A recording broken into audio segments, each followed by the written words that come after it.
Perkenalkan kami dari kelompok 7 Perilaku Organisasi dengan dosen pengampu Bapak Tito Sumarsono, SEMAK. Pada kesempatan kali ini, kami akan membahas materi tentang perilaku organisasi, memahami dinamika manusia di tempat kerja. Kalau mendengar kata organisasi, mungkin yang langsung terpikir itu perusahaan besar atau kantor. Padahal sebenarnya perilaku organisasi ada di sekitar kita, termasuk di kampus, organisasi mahasiswa, bahkan dalam kerja kelompok juga. Nah, di presentasi kali ini kita akan membahas bagaimana perilaku individu, kerjasama tim, dan budaya organisasi bisa mempengaruhi keberhasilan suatu organisasi. Jadi, bukan cuma teori saja, tapi juga hal-hal yang sering kita alami sehari-hari. Oke, langsung saja kita masuk ke pembahasan pertama. Apa itu perilaku organisasi? Perilaku organisasi atau biasa disingkat PO merupakan ilmu yang mempelajari bagaimana individu, kelompok, dan struktur organisasi memengaruhi perilaku di tempat kerja. Jadi, sederhananya, ilmu ini mempelajari kenapa seseorang bisa bekerja dengan semangat, kenapa ada konflik dalam tim, atau kenapa suatu organisasi bisa berhasil maupun gagal. Tujuan utama perilaku organisasi yaitu meningkatkan efektivitas kerja, produktivitas, dan juga kesejahteraan anggota organisasi. Karena organisasi yang baik bukan cuma mengejar hasil, tapi juga memperhatikan orang-orang di dalamnya. Dalam perilaku organisasi juga digunakan pendekatan ilmiah seperti observasi, penelitian, data, dan teori untuk memahami perilaku manusia secara lebih objektif. Selanjutnya, dalam perilaku organisasi terdapat 3 level analisis utama, yaitu individu, kelompok, dan organisasi. Yang pertama adalah level individu. Di sini fokusnya pada motivasi, kepribadian, persepsi, dan sikap kerja seseorang. Misalnya, ada orang yang cepat beradaptasi, ada juga yang membutuhkan waktu lebih lama. Yang kedua yaitu level kelompok. Pada level ini dibahas tentang kerjasama tim, komunikasi, pembagian peran, sampai konflik antar anggota. Karena dalam organisasi, kemampuan bekerja sama itu sangat penting. Kemudian yang terakhir adalah level organisasi. Ini berkaitan dengan budaya organisasi, struktur kerja, kebijakan, dan lingkungan eksternal yang memengaruhi organisasi secara keseluruhan. Ketiga level ini saling berhubungan. Kalau individu dalam organisasi memiliki motivasi yang baik, maka kerja tim juga akan lebih efektif, dan akhirnya organisasi bisa mencapai tujuan dengan lebih maksimal. Slide selanjutnya membahas mengenai hakikat manusia dalam organisasi. Dalam organisasi, setiap manusia memiliki karakter dan latar belakang yang berbeda-beda. Ada yang mudah bergaul, ada yang pendiam, ada yang suka bekerja cepat, dan ada juga yang lebih teliti. Karena perbedaan itu, cara setiap orang merespon tugas atau aturan juga berbeda-beda. Jadi, organisasi tidak bisa memperlakukan semua orang dengan cara yang sama. Selain itu juga, manusia dipandang sebagai pribadi yang utuh, bukan hanya sebagai pekerja. Artinya, seseorang membawa kondisi fisik, emosi, dan masalah pribadinya ke lingkungan kerja. Misalnya, ketika seseorang sedang mengalami masalah pribadi, biasanya semangat kerjanya juga bisa menurun. Nah, disinilah pentingnya lingkungan kerja yang suportif. Perilaku manusia juga dipengaruhi oleh motivasi, kebutuhan, harapan, dan tujuan tertentu. Maka organisasi perlu memahami apa yang dibutuhkan anggotanya agar mereka tetap semangat dan produktif. Pada slide ini terlihat hubungan antara individu, kelompok, dan organisasi. Semua sebenarnya dimulai dari individu. Sikap, perilaku, dan kebiasaan seseorang akan memengaruhi orang lain di dalam kelompok. Kalau dalam satu tim disiplin dan saling mendukung, maka budaya kerja tim tersebut juga akan positif. Sebaliknya, kalau sering terjadi konflik dan komunikasi buruk, maka kinerja tim akan menurun. Kemudian kebiasaan dalam kelompok akan memengaruhi budaya organisasi secara keseluruhan. Jadi keberhasilan organisasi sebenarnya dibangun dari perilaku kecil setiap individunya. Karena itu penting untuk mengemban komunikasi dan kerja sama yang baik sejak level paling dasar. Selanjutnya, disiplin ilmu pendukung. Perilaku organisasi merupakan ilmu yang didukung oleh beberapa disiplin ilmu lainnya. Yang pertama yaitu psikologi. Psikologi membantu memahami perilaku individu, motivasi kerja, kepuasan kerja, dan bagaimana seseorang mengambil keputusan. Kemudian ada psikologi sosial yang mempelajari interaksi antar individu maupun kelompok. Lalu ada antropologi yang membantu memahami budaya organisasi, kebiasaan, nilai, dan cara seseorang beradaptasi di lingkungan kerja. Dengan adanya sehubungan beberapa ilmu tersebut, perilaku organisasi menjadi lebih puas dan lebih mudah diterapkan dalam kehidupan nyata. Dalam organisasi, manajer memiliki peran yang sangat penting. Secara umum ada 4 fungsi utama manajer. Yang pertama adalah perencanaan. Di tahap ini, manajer menentukan tujuan dan strategi yang akan digunakan organisasi.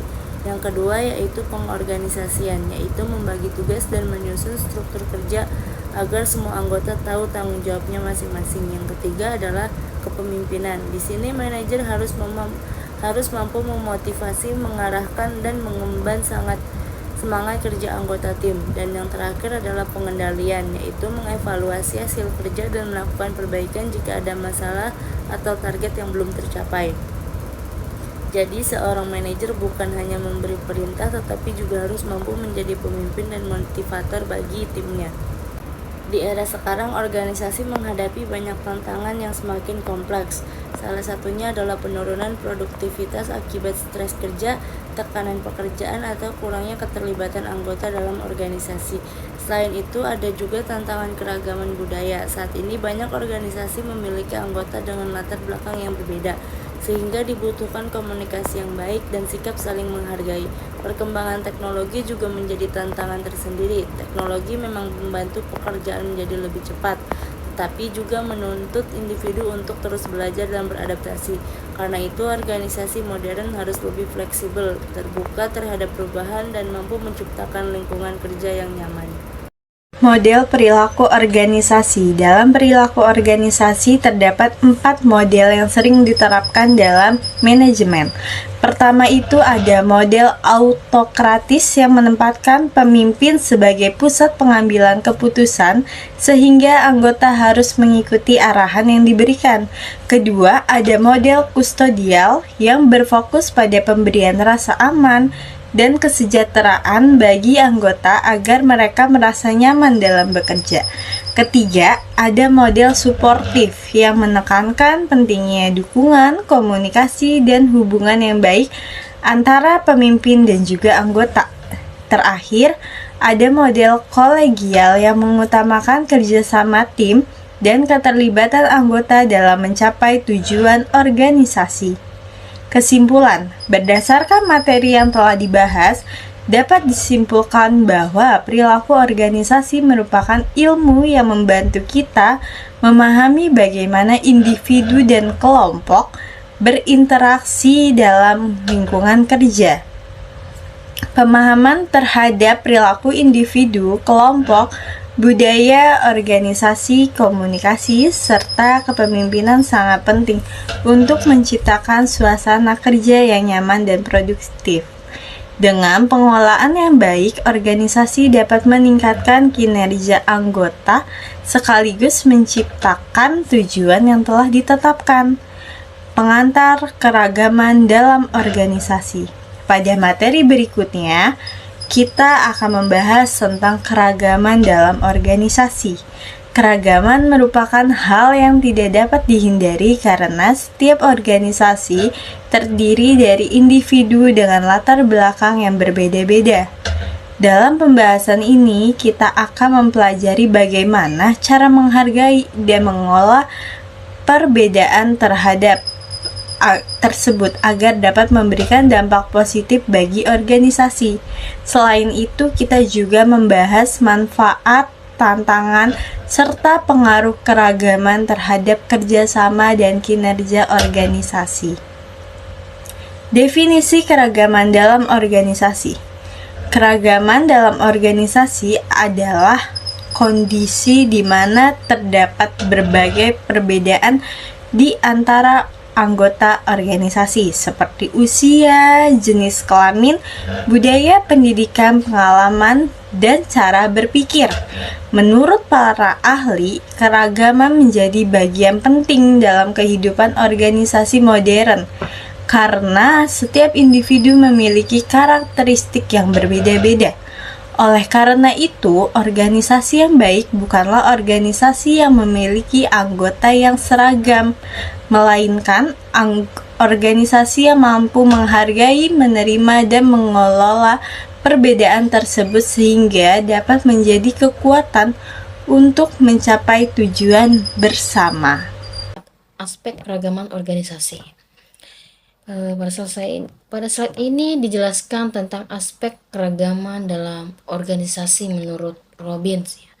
Jadi keragaman itu bisa dilihat dari usia, jenis kelamin, dan status perkawinan.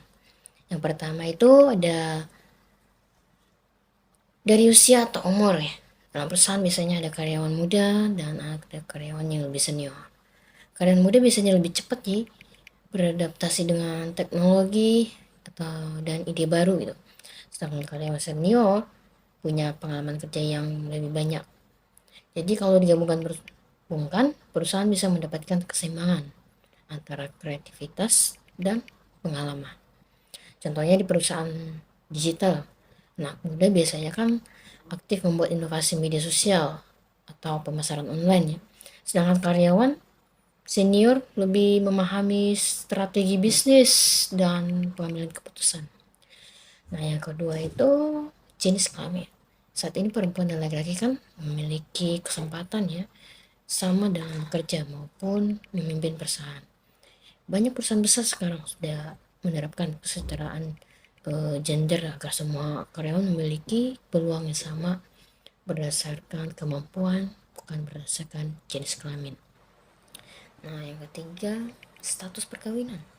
Nah, dalam dunia kerja, status menikah atau belum menikah itu seharusnya tidak menjadi pembeda ya dalam penilaian kerja. Perusahaan lebih melihat kompetensi, tanggung jawab, dan hasil kerja karyawannya. Tingkat keragaman dalam organisasi. Jadi, dijelaskan bahwa keragaman dapat meningkatkan kinerja organisasi jika dikelola dengan baik. Keragaman bisa dilihat dari perbedaan usia, jenis kelamin, ras. Nah, dalam perusahaan, perbedaan tersebut dapat mempengaruhi cara komunikasi, kerjasama tim, dan kreativitas. Contohnya dalam perusahaan ekspor ya, atau perusahaan teknologi ya. Karyawannya berasal dari berbagai daerah. Jadi perbedaan latar belakang membuat ide muncul tuh jadi lebih banyak dan lebih kreatif. Nah, misalnya pada tim pemasaran ya, karyawan dengan latar belakang berbeda bisa memberikan ide promosi yang sesuai dengan berbagai jenis konsumen. Jadi perusahaan lebih mudah memahami kebutuhan pasar yang beragam gitu. Namun perusahaan juga harus mampu ya menjaga komunikasi dan kerjasama agar perbedaan tidak menimbulkan konflik gitu. Manfaat keragaman organisasi. Jadi pada slide ini jelaskan manfaat keragaman dalam organisasi. Manfaat pertamanya itu mempermudah perusahaan menghadapi perubahan pasar ya, karena perusahaan memiliki karyawan dengan sudut pandang yang berbeda-beda, maka perusahaan lebih cepat memahami tren dan kebutuhan konsumen. Nah, keduanya meningkatkan kualitas pelayanan pelanggan. Karyawan yang beragam biasanya lebih mudah ya memahami karakter pelanggan yang juga berbeda-beda gitu. Nah, ketiga, meningkatkan kualitas kerja. Dengan adanya berbagai kemampuan dan pengalaman, pekerjaan dapat diselesaikan dengan lebih efektif gitu.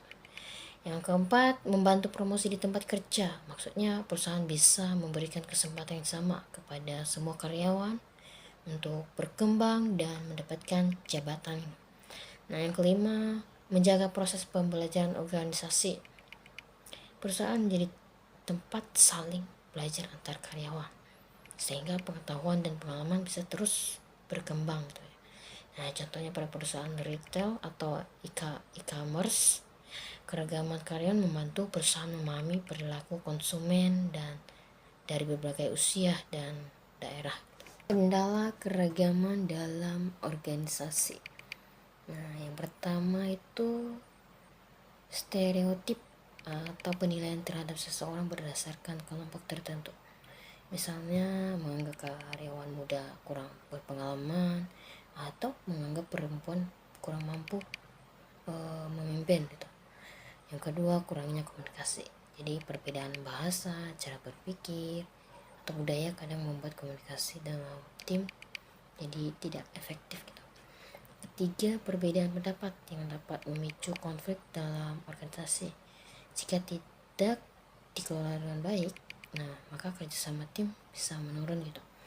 Nah, selain itu ada juga diskriminasi dan tindakan tidak adil yang dapat membuat lingkungan kerja menjadi tidak nyaman. Contohnya di perusahaan besar yang memiliki banyak divisi dan karyawan dari berbagai daerah gitu. Konflik bisa terjadi karena perbedaan cara kerja atau pola komunikasi. Nah, oleh karena itu perusahaan perlu membangun budaya kerja yang saling menghargai agar keragaman menjadi kekuatan, bukan menjadi suatu hambatan gitu. Cara merangkul keragaman menurut Winardi, ada beberapa cara untuk merangkul keragaman dalam organisasi. Yang pertama adalah mengurangi prasangka dan stereotip terhadap kelompok lain.